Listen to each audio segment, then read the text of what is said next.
You're listening to The River, and we are so lucky today to be talking to the host of a Hidden Brain podcast and the author of The Hidden Brain, a New York Times national bestseller, whose latest work is Useful Delusions. We welcome to our show today, Shankar Vedantam. Thank you so much for speaking with us. Thank you so much for having me, Rochelle. I'm delighted to be here. I wonder if, since we're going to be discussing the power of words and scientific importance of self-talk, can you break it down for us, those who aren't familiar with what is the hidden brain? Sure. The hidden brain is a term that I coined some years ago to describe a host of things that happens inside your mind without your conscious awareness. The best analogy I have for it is imagine you're sitting down to watch a play.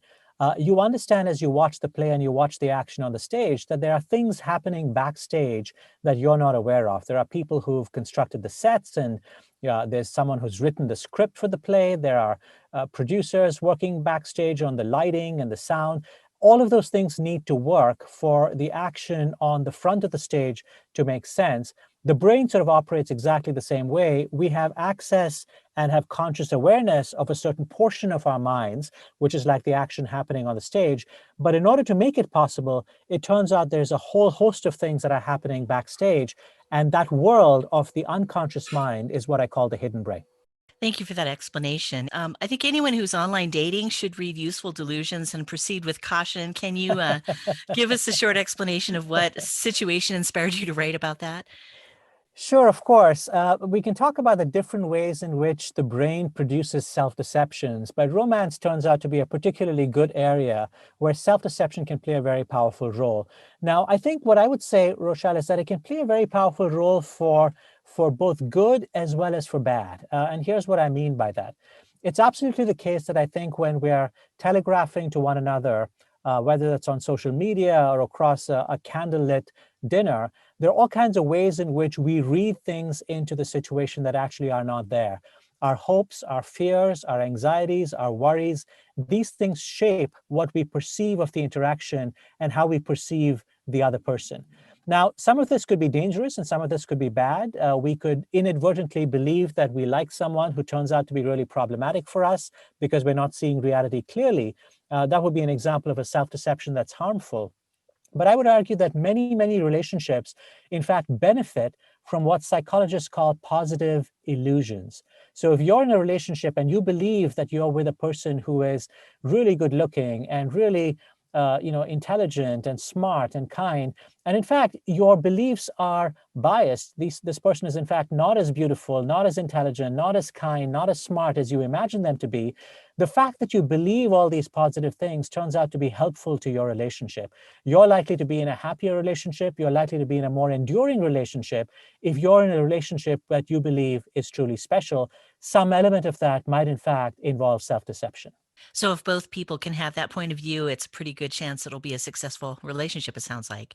Yeah, I'm not sure if necessarily pretty good chance, but I think it improves your odds. I mean, imagine for a second, Rochelle, that you and I could take a road trip this coming year and drop by every wedding that's unfolding in the United States. And we ask people on their wedding day, what are the odds you think that you're going to get divorced? Now, I think most couples getting married on their wedding day are not going to put the odds of divorce at 40 to 50%, which in fact Sure. statistically are the odds of marriages ending in divorce. Most people would put the odds as being very low. They would say, I plan to be married to this person forever. Now, you could argue that in some ways this is a form of blindness because people are not, in fact, they're imagining that they are going to be special or different from everyone else. But you could also argue that this is actually a very helpful position to have. I think couples who told you on their wedding day that they had a 40% chance of getting divorced, you might not predict that they're going to have a very happy marriage. The couples who delusionally believe they're going to be in it forever, they might not be in it forever, but I think they're improving their odds by having that belief. Sure. And with that positivity in mind, how important would you say positivity is in health? I think it's enormously important. I think there are a variety of studies that find that in general, people who have a more positive outlook tend to fare better when they have illnesses. The faith and positive beliefs we have in our doctors turns out to be a powerful way in which we actually get better. Our faith in the medications, our beliefs, our positive illusions about the medications we take turn out to be very powerful in shaping whether we recover from the illnesses we have. Some of the most striking work in this domain is in the field of mental health, and it actually finds that people who have certain forms of mental illnesses, especially depression, might in fact be seeing the world more accurately than people who are quote unquote mentally healthy. So it turns out that some element of mental health, or what we consider to have good mental health, might in fact be not to see the world exactly as the world is, but to see the world, if you will, with a certain delusional optimism, to see the world optimistically. All of us have been through this, I think, this past year, Rochelle, with the COVID-19 pandemic. I know for my own part, at every stage of the past 14 months, I've told myself that liberation was 1 month away. And even when I know that wasn't the case, even when I know that I was lying to myself, it soothed me to believe that, in fact, liberation was a month away. And if you ask me right now, I've just gotten my second dose of the vaccination. If Mm-hmm. you ask me what's going to happen in a month's time, I'm still going to imagine that things are going to spring back to normal. Even if I know that's not the case, it's a reassuring thing to believe. And partly the case that I'm making is that the reassurances that we tell ourselves are part of what it means to be mentally healthy. Sure. And speaking on that, I heard you say once the larger the group, the harder conformity. Do you think the collapse of group cohesion is part of our problem with world vaccinations? Yeah, so when you ask yourself why it is people are willing to do difficult, dangerous things in groups, so people, for example, sign up to go off and fight in wars. That's a very risky enterprise, right? You're Mhm. basically signing up to put your life on the line. Why is it people are willing to do these things that might benefit their groups but might harm them as individuals? But then you look at vaccinations and you see something quite the opposite, which you see people are unwilling to take a vaccination shot, even though it might actually help both them and help the group to which they belong. And I think both those things speak to something quite powerful, which is that, people like me who are rationalists and deeply scientific often forget that the things that rally people to groups are not necessarily logic and reason and cost benefit analysis. You want to be able to tell an evocative story of what it means to be a member of a group, what it means to be a patriotic citizen of a country, what it means to be part of a larger group that has value and meaning. And in some ways, I think as we're trying to spread the message of vaccination, this might be an idea to use, which is it's not just about a cost benefit analysis. I think the mistake we often make is we tell people, here's the cost benefit analysis of taking a vaccine, and that's fine. It's not a bad thing to tell people that. But I think we make a mistake when we stop there and basically stop making the larger point, which is that there truly is a public value in doing this, that part of being a patriotic person, part of being a good citizen, part of caring for your fellow person might in fact be to protect yourself and them from this deadly virus. Those are really, really good points. Going back to, I had watched you speak somewhere on a video, and I heard you say that unconscious mind has gender bias. What kinds of change in privilege have you seen or heard about in the transgender experience? I heard some interesting stuff on that. Yeah, so I think we did an episode on hidden brains some time ago, looking at one of the most dramatic shifts in public opinion in the United States. And I didn't, it doesn't look specifically at at transgender people, but it certainly looks at attitudes towards, broadly speaking, gay and lesbian people across the United States. And really is actually quite striking if you were to transport yourself back 20 years in the United States and sort of look at attitudes towards LGBTQ people. You will find that there really has been a sea change in attitudes, not just in terms of public policies and laws, but even in terms of just our psychological views and attitudes. Psychological studies find that people's both conscious and unconscious biases towards members of the LGBTQ community have actually declined quite dramatically over the last 20 years. We did a podcast episode on Hidden Brain that looked at some of the factors that may not have been driving that sea change in both public and political attitudes. One of the things that we looked at was it turns out that it was not just rational arguments about the irrationality of those biases that eventually won the day. Part of the success, especially for the gay rights movement, was to sort of sell the idea of equality, of marriage equality. That marriage equality was something that large numbers of people were able to get behind. Large numbers of straight people were able to see how they connected to the gay rights movement because marriage equality spoke to them. And as a result, it ended up changing in very profound ways attitudes towards the LGBTQ community in general. And I think, again, that speaks to the challenges that we face, whether that's climate change or dealing with a vaccine. We often make the mistake, I think, of approaching these things purely in terms of logic and reason and asking, what is the most logical argument we can make, instead of asking the more important question, what is the most evocative argument we can make? Because sometimes evocative arguments are actually stronger arguments than arguments that are rooted in science and rationality. And what do you think about the power of all the influencers out there and the different directions they're swaying people? Yeah, I think social media is sort of a really interesting phenomenon because, of course, what's happening is that you have the great promise of social media was that it would democratize who has access to the microphone, and in many ways you could argue that it has done that. You could look at many social movements, certainly I think the movements for greater equality, whether that's on race or gender, have clearly come across because of social media. It's played a very powerful role, I think, in fomenting social change, in terms of sort of driving social change and letting people feel like they're not alone, that they can find allies, even if those allies are not living next door to them. Maybe they're living in the next city to them, or the next state to them, or even the next country to them. So social media, I think, has democratized what it means to be part of groups and has therefore helped to generate revolutions that have been to the good. But you can also sort of see lots of different ways in which it's produced problematic things. Mhm. I think you have, when you've essentially given the microphone to 2 million people, not all those people have the right intentions. Not all those people, know what they're talking about. And what we've seen, especially in other countries, is the spread of false information spread very rapidly in India. As we're speaking right now, there's a terrible, the pandemic is raging right now in India, and the numbers are growing exponentially. One of the things that I heard from some friends who live in India was that as the death rate has mounted, there have been rumors on social media that hospitals are killing people because they're not able to deal with the number of people who are clamoring to be admitted to the hospital. I'm Wow. almost certain that this is a false rumor, that this is misinformation.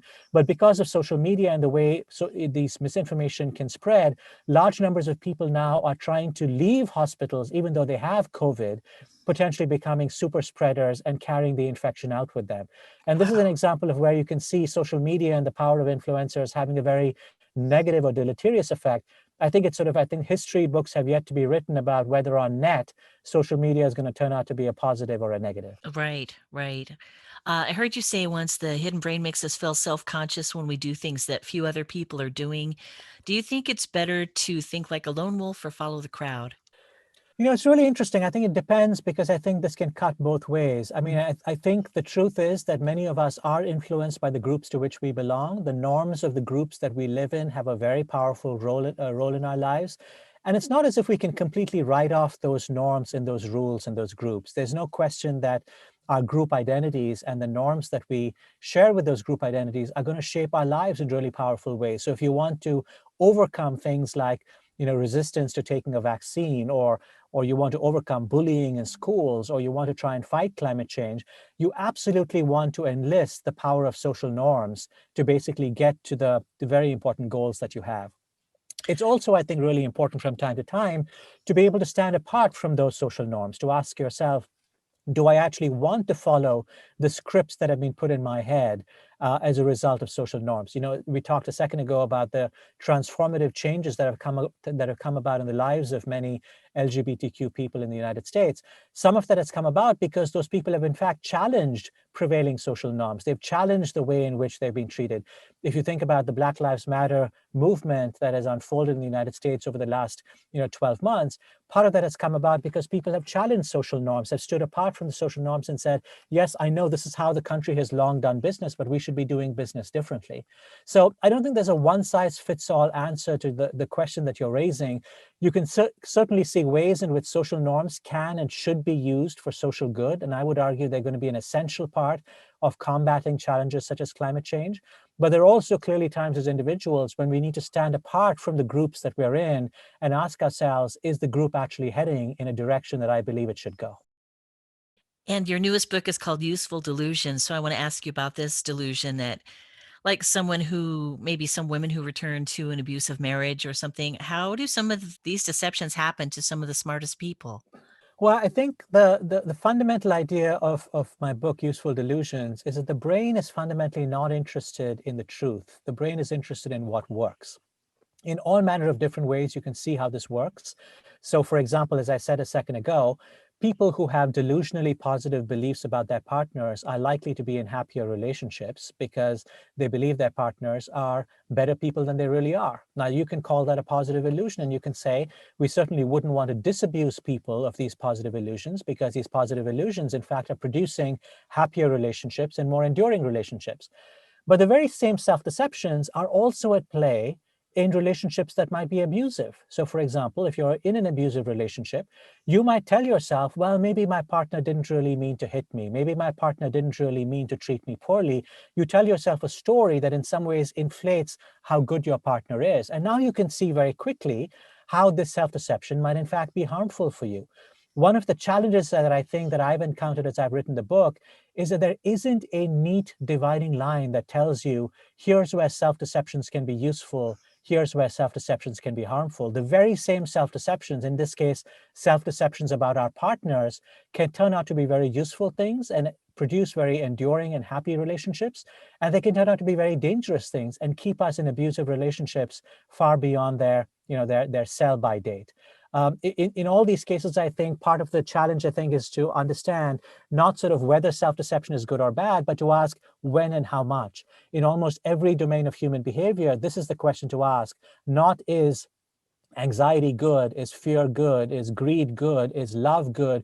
The question in all these questions in all these cases is to ask when and how much, because when it comes to human behavior, that's the determinative. That's the thing that actually determines good outcomes. When is it appropriate to engage in self-deception and how much? And if you can answer those questions well, that's the difference between, that's the meaning of basically living a wise life. Thank you for speaking to that, and that should definitely help some people out, I think. You're one of the people I think you've made my list for sure of people I would love to have dinner with and talk to all day.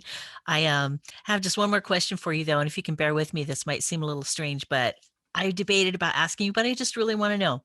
Um, Let me run an imaginary scenario past you. Let's say Okay. we had a full disclosure of other life out there, whether it was a tiny tardigrade on another planet or full beings around and among us.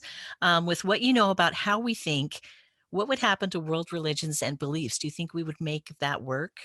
Let me see if I understand your question correctly. Are you saying that if we actually had a deeper understanding of worlds outside the worlds that we perceive, how that would change existing religions? Is that what you're asking me? Yes, like we have so many religions who believe we are the only life. Uh-huh. So if some other news came out, how would we wrap our heads around that? Do you think religion could still exist and we would just sort of make it work? I see what you're saying.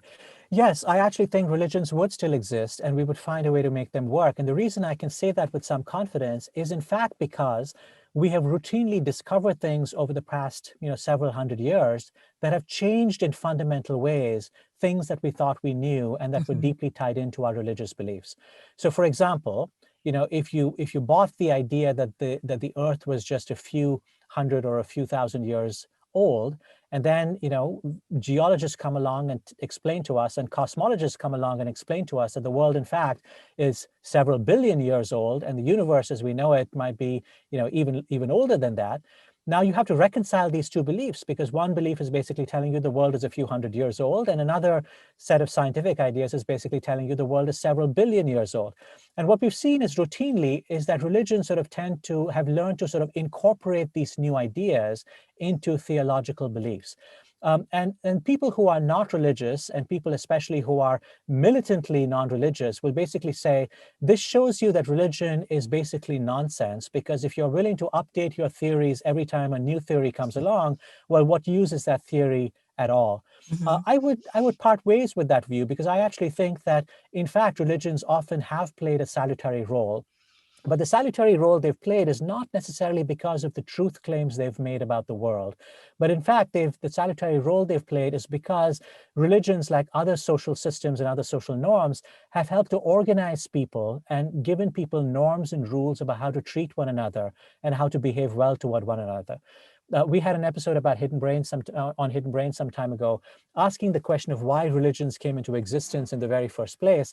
And there's some evidence, it's tentative, but it's promising evidence that in some ways religions may have come into existence at a time when human beings were transitioning from living in very small societies of 100 to 150 people to living in much larger groups of thousands or several tens of thousands of people. So when you lived in a very small group, you could have social norms that basically enforced how people behaved to one another because everyone knew everyone else. There were very few people who could be strangers. As people started to live in larger and larger societies, this became very difficult to do.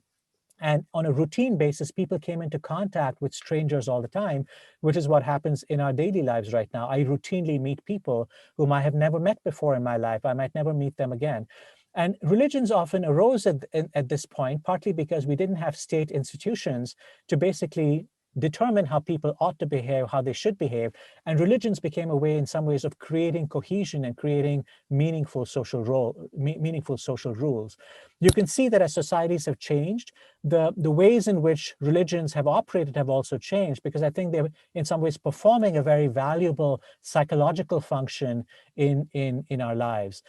I don't think of myself as a deeply religious person myself, but there was a time in my life when I would have considered myself to be an anti-religious person. I no longer consider myself to be an anti-religious person. In fact, I see many, many positive things that religion and religious people do in the world. And I think we should actually focus on how we can make religions more productive rather than asking whether we should have them at all. Those are fantastic words. And thank you for answering my question. And it sounds like the human brain has opportunity to keep us very adaptable and keep us surviving and come up with all these different illusions and delusions to do just that.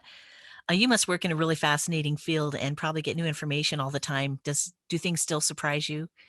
All the time. I think one of the reasons I love sort of exploring questions related to the mind and human behavior is precisely because it's so hard to pin things down. Self-deception can sometimes be bad for you, and sometimes it can be good for you. It can be really good to think highly of the people around you, and there are times when that can lead you astray. And I love the complexity of the mind, and I feel like on a routine basis, I'm constantly amazed by what complex creatures we are, and how, a little 3 pounds of tissue between your ears can produce sort of all of the magic of daily experience and perception. Fantastic. I want to thank you so much. Shankar Vedantam, get his New York Times bestseller, The Hidden Brain and Useful Delusions. Check out the Hidden Brain podcast and the website hiddenbrain.org. Any other social media that we should know about? No, at Hidden Brain is our main Twitter and Facebook handles. Happy to see people and engage with them on those forums. Thank you so much for letting us chat with you today. It's been a pleasure. Thank you for having me.